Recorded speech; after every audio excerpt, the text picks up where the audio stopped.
first things first, about halfway through the season, we got to meet this amazing Doctor character we just watched on screen. Can you guys talk about how this reunion came to be? We came up with this idea that, you know, about halfway through the season, we wanted Will, the David Walton character, to meet somebody that was different than anybody he's ever met before, and that would, and then we wanted that story to continue through the end of the season. And I felt it was all part of my theory that, you know, I wanted to do a show that was you know, funny and had all this humor to it, but also that we would be able to sort of like follow an arc and follow, you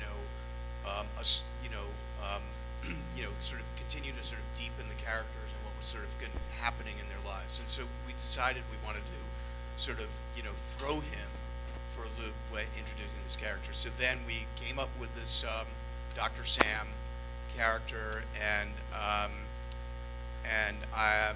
then we had to, at a certain point, we had to like figure out who Sam was going to be. And you know, I have, you know, since Friday Night Lights, I've been wanting to find a, you know, to be able to work with Annie again, and to find a role. And I've tried to a couple times, and, you know, it didn't work out. I'm not, you know, insulted by it. I was working, okay. Busy lady, busy lady. But, you know, I, you know, really loved working with her so much on Friday Night Lights, and thought she was so great.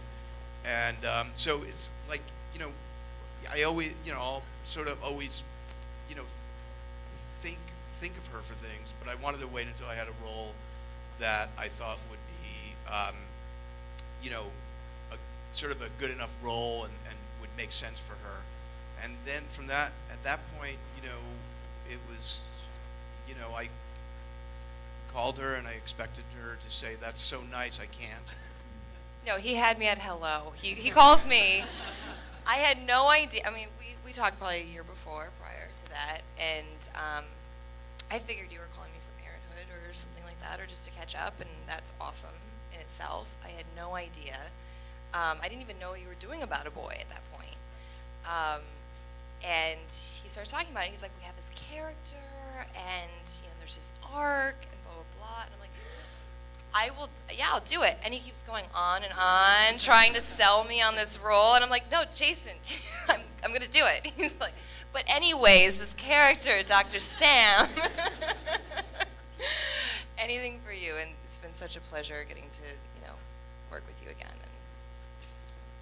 One of the things that I really liked about Dr. Sam was that by introducing her into this world that Will had created for himself, she didn't try to break it apart in any way. In fact, as we saw in the episode with the hospital gala, you know, she chose to put Marcus also before herself and brought him the ambulance on her birthday, which was so great. I mean, was it important that whoever you bring in as a love interest for him not try to ruin this world, but in fact just lend herself to it? One of the reasons why it was so important to get somebody like Annie to do it was I thought it was going to be a very tough character for the audience to embrace, and we really wanted the audience, you know, it was really important to me because I knew, you know, we had the whole season broken, and we knew we wanted to get to, you know, where we get to by the end of the season, where Will has to sort of make a choice, you know, between these two people.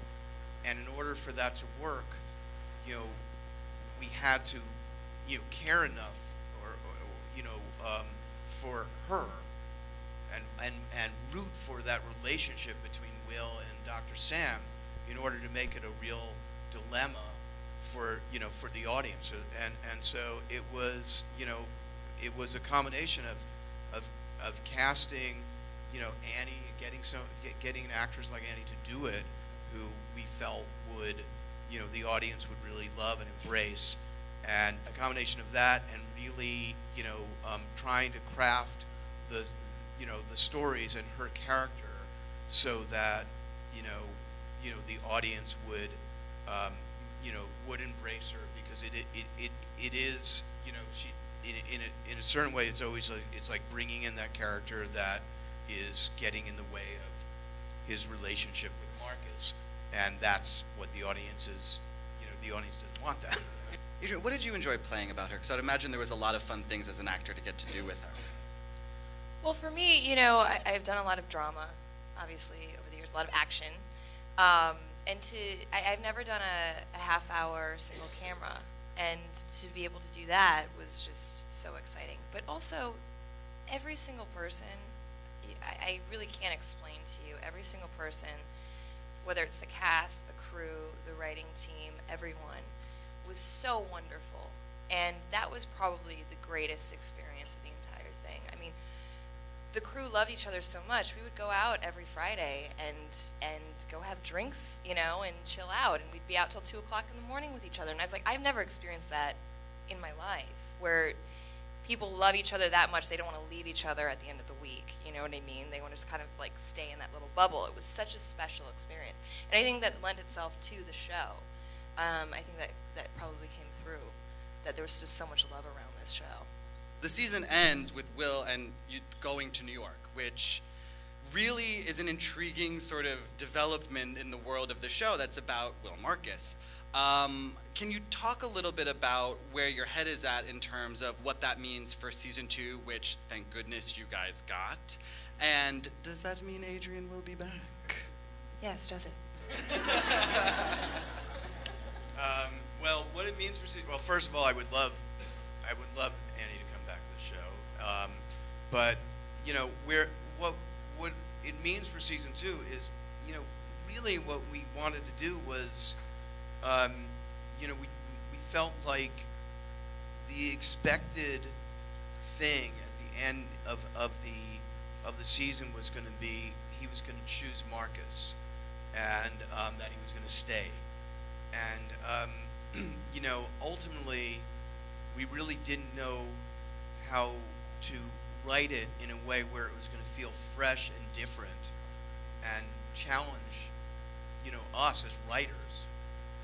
You know, if we made that choice, and you know, we really which is why we really wanted to stack the deck to, you know, and so what happens is, like, when you're in the writers' room and you have this, you know, and you talk about the character who's suddenly faced with, you know, this choice of whether to move to New York with this woman that he loves, and, you know, and where he and start his new life, or stay, you know, in his, you know, in his hometown and, you know, continue to do what he's been doing, and obviously, you know, sort of, you know, a big draw of that is this really deep connection he's forged with this kid.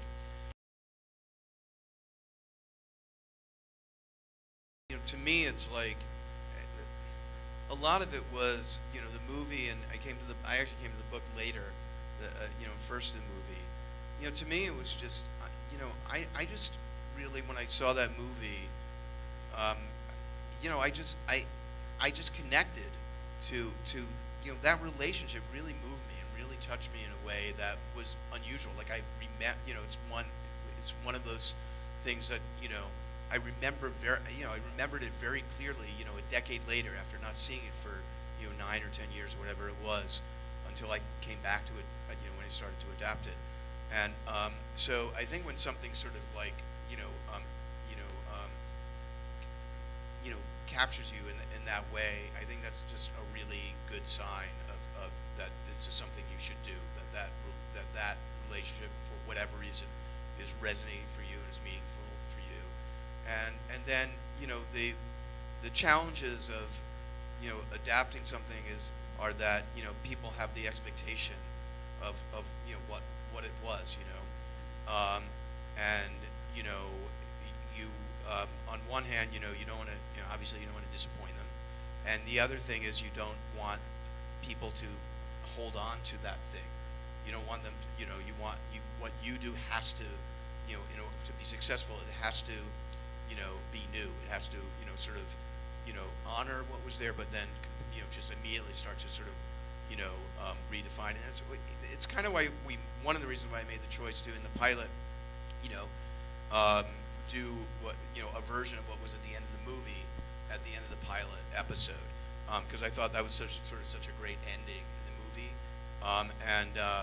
I felt like, you know, I didn't want the audience to be, you know, sitting there, you know, in episode 4, episode 6, you know, waiting for Marcus and Will to get to that moment where they go on stage together. So I thought let's just do it right in the teaser, and I mean right in the pilot episode, and you know, and it sort of, you know, it made a great ending to the episode, but then it sort of frees, you know, us as writers to sort of move forward from that and talk about, okay, what happens next. Well, because Parenthood is set in up there, and so I wanted Dax Shepard to walk into the show, so which he did. Let me ask you this, because this is the first time I believe that you've run 2 writers' rooms simultaneously. Is that right? In this way, running 2 shows, running 2 rooms. Yes. Well, there was except there was a brief period, like the last year of Friday Night Lights was overlap with the first season of Parenthood. I mean, as a writer, what do you, and a showrunner, what is sort of the things you've learned about that process? Because I would imagine it's hard enough to executive produce and, you know, run 1 show, let alone 2 at the same time, that are also very tonally different in some ways. Right. You know, I think, to me, the process that I have just in terms of storytelling and filming, honestly, it's all really similar. I mean, you know, I know that it, you know, About a Boy. I mean, you know, we just saw 2 very different shows, you know, from Parenthood to About a Boy, tonally. But you know, I have to say that you know, honestly, when I look at them back to back like that, I'm sort of surprised at how different they are. Just like I was surprised at looking at, you know, the difference between the feeling of Friday Night Lights and Parenthood, because my process is really just about the same. I mean, I've just, you know, it's a little, you do it just a little bit different with the half hour. I mean, it definitely has different demands, you know, in terms of just preparing the script and how, you know, what you want to make sure you get on the day when you shoot, all those things. But it's largely, you know, comes down to, I ask, you know, the same questions in the writer's room and the stories, and ask the same thing of the actors in terms of wanting them to bring, you know, that's, you know, sort of, you know, dig deep and find authentic moments, and it's not, the process is more similar than the result, you know, would indicate, I think. But I think what you do, I'm sorry to jump in here, but I think what you do on all of these different shows, we did Friday Night Lights, Parenthood, and now About a Boy, is you bring heart to the stories, all of them. And I think that that's why, you know, when I was explaining what I was doing on About a Boy, I was like, it's not a normal half hour. I go, it's not just a comedy. You know, you'll be laughing in a scene, and then the next scene you'll be crying, which I think it's the first of its kind. Is the same as Friday Night Lights was, is the same as Parenthood. So I think that that's like, there is a through line between all the shows. They might look different, they might have different tones, but that is a consistency that you have, which is amazing. I would like to thank the 2 of you so much for being here. Thank you guys for hanging out, and enjoy the rest of your day. Thank you.